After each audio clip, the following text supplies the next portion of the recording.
Jump Travel, and we invite you to jump into Italy with us. Now, Rochelle will take you to Venice.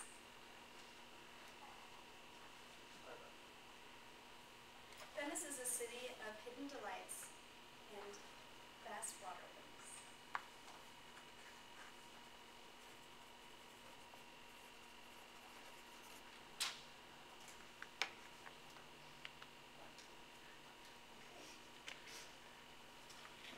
Venice was founded by people that were fleeing from invasions due to the fall of the Roman Empire, and they sought refuge at the Venice Islands. Venice is made up of about 118 islands altogether, and it's supported by wooden platforms, which are supported by wooden piles because the land wasn't strong enough to build buildings on. This is the Grand Canal, and it separates the two halves of the city. This is our itinerary. The first day after the long travel, it's just a relaxation day. You can kind of go and do whatever you want and explore a little bit.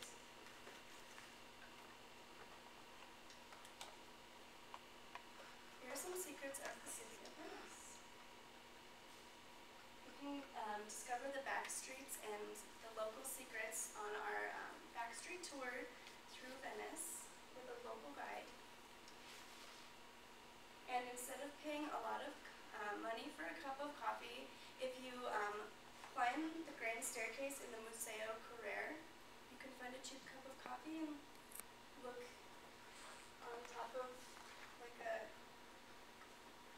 walkway, a balcony. Yes, thank you. Here is Lisa with Florence.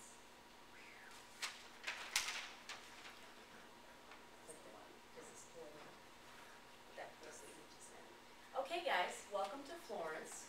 Florence is known as a perfect balance of art, music, good food, and wine.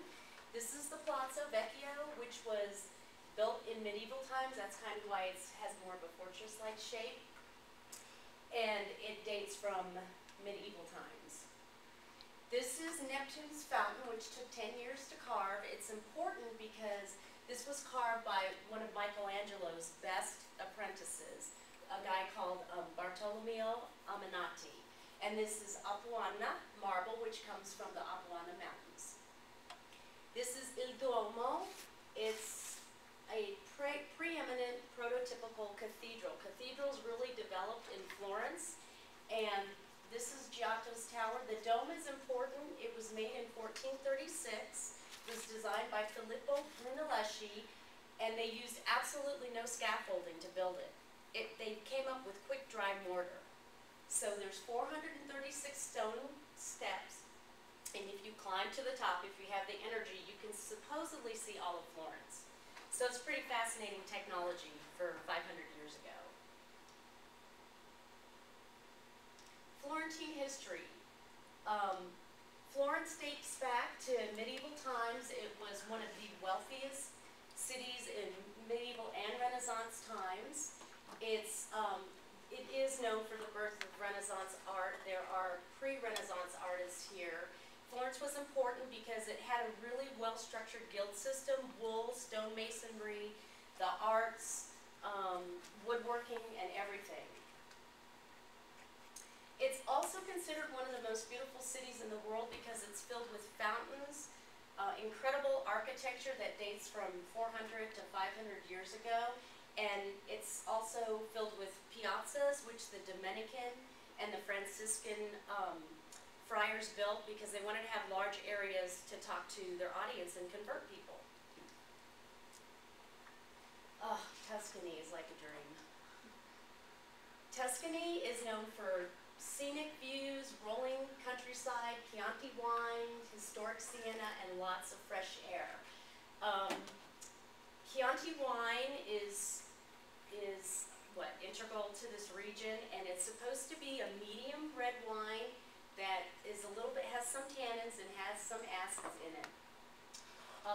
Typical Tuscan cuisine is very light. There's no heavy sauces at all. It's all with olive oil, fresh vegetables that are seasonal, fresh herbs, sage, rosemary, prosciutto, pecorino cheese. Those are the types of meals that you'll have here. What's interesting in Siena, it's considered a World Heritage Site, and they have a horse race twice a year called the Palio, which lasts 1.5 minutes. It's almost over before it starts. So, and it started in the 11th century, and it's in honor of the Madonna. Okay, the Leaning Tower of Pisa is now only leaning 12 feet over. They've corrected it, they removed the bells, somehow they removed 37 feet of it, I guess from the internal structure, and then they dug to sort of tilt it back up. So it was reopened in 2001, and it's supposed to be solid for another 300 years. But here's the real way they fixed it, don't tell anyone. Tourists, this is everyone's job to go push on the tower. This is the kind of art that you're going to see pre-Renaissance. This is Giotto up here. It's a little flatter. This is the Chapel of Santa Croce. Michelangelo's buried here, and Machiavelli. This is by Botticelli. It's called Venus on the Half Shell, or the Birth of Venus. And this is a David by Donatello. It predates Michelangelo's David, but it's important because of the weight shift. Donatello was the first artist to kind of figure out that people stand like that and incorporate it into his art, so it makes everything look more realistic. Luciano Pavarotti, no longer with us, sadly. Opera is actually Florentine, purely Florentine in birth and invention. It started from madrigals in the 13th century, and it was for private audiences like the de' Medici, which were huge patrons of the art in Florence for many years. And then they developed the aria, and then by the 17th century and the 1600s, it was pretty much the full tableau with costuming and story and all of that. And I want to show you some of the opera houses. This is Florence's most modern opera house. It's called the Florentine Opera. There's another cube. On the roof, it's open air amphitheater, so you can enjoy it. It's really exquisite on the inside. I'm not wild about the outside, but that's just my personal opinion. This is St. Mark's Anglican Church. It's been serving Florentine people for 125 years.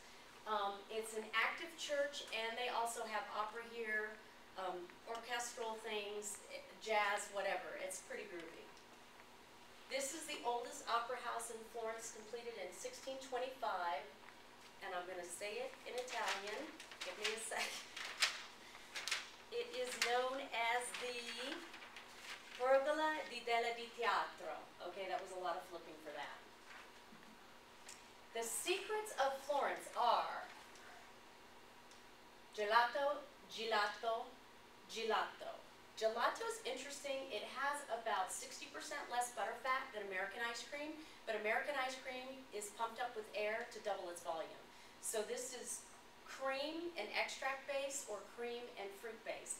In the south, it's more like sorbet. It's just water and fruit. In the north, you're good. Go get the cream and the fruit base. Some of the most popular places in Florence are Vivoli, Grom, and Galateria dei Neri, and they all kind of have their own style. So check out the gelato when you visit. And now, oh, this is my itinerary, which is actually self-explanatory, but people do use a lot of bikes and Vespas to get around Florence, and so the first day in, just relax and just ride around. There's a lot to see. And Ray will take us to Rome. We begin our Roman adventure with a guided tour of the Colosseum and Palatine Hill and the Roman Forum. Then you'll enjoy the architectural wonders of the Pantheon, the beautiful Trevi Fountain, and the National Etruscan Museum.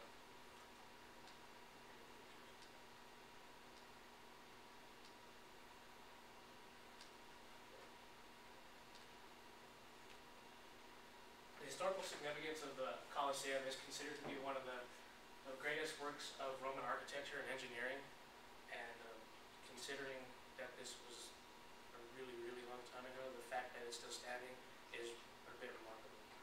The Pantheon can help with that.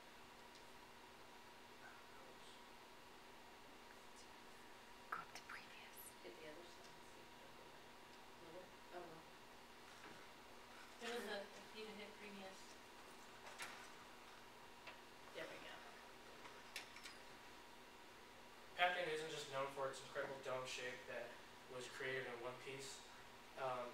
But it holds the tomb of Raphael and several Italian kings.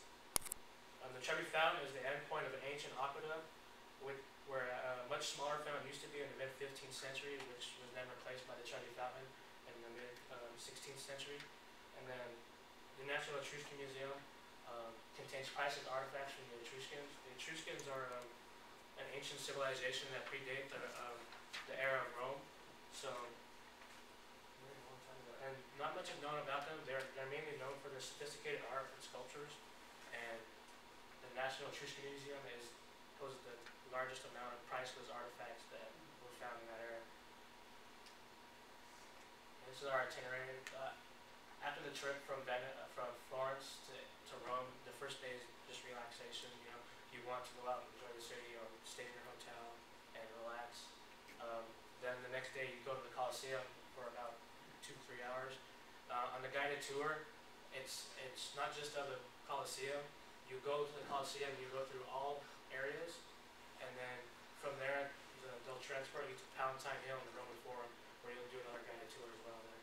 And then I have these lunches and dinners planned. If you don't want to go there, you don't have to. They're just recommendations from the Foreman's website, and then good reviews came from them. They're not expensive, but they're not cheap either, so it's like they're moderate, and so hopefully they're good cuisines for you. This is our major cities. I found this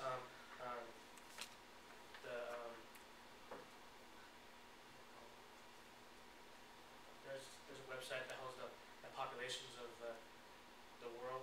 What do they do that? Well, anyway, Rome was the most populated city, and it's continuing to grow. And with 3 million people, the second most is Milan, then Naples, and then Florence, and then Venice. Venice's population has been decreasing since the late 60s, so that's the lowest it's been since about 1965. Steadily decreasing by about 200-300 people a year, or decade or so. And then I also put on here the popular attractions like the Colosseum. In Florence, there's the Pisa della Sigillona, the Grand Canal, the Tempio alla Scala, and then the National Archaeological Museum in Naples, which is supposed to hold a lot of architectural feats of the world. And then location and region: Lazio, the Tuscany, Veneto, Lombardy, and Campania. Each have different regions and locations where they're located. And then the languages they speak: Rome they speak Central Italian, and then Florence they speak Tuscan, Venetian, and Venice, Lombard, and Milan. And then there's different types of dialects in Naples. There's Southern Italian linguistic variety. There's different languages throughout the whole city of Naples. And